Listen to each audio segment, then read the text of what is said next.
ஏய் tiffin card சாப்பிடுறியா? பசிக்குது. லைட் போடுங்க.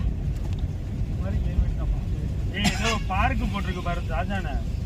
அந்த பார்க் என்னடா இது? செயின். ஐயோ சுத்தமா ஒட்டவே தெரியலடா டேய்.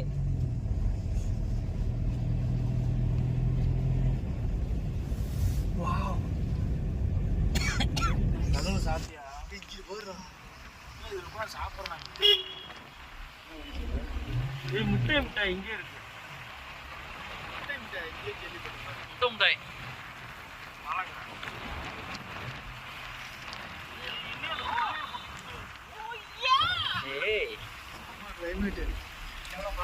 இப்போ நூடுல்ஸும் பிரெட் ஆம்லெட் சாப்பிட்டா நல்லா இருக்காண்டா தாஜியா. இந்த மாதிரி அதுவும் எதுக்கு போல ஸ்கைப்பா இருக்கு. இருக்கா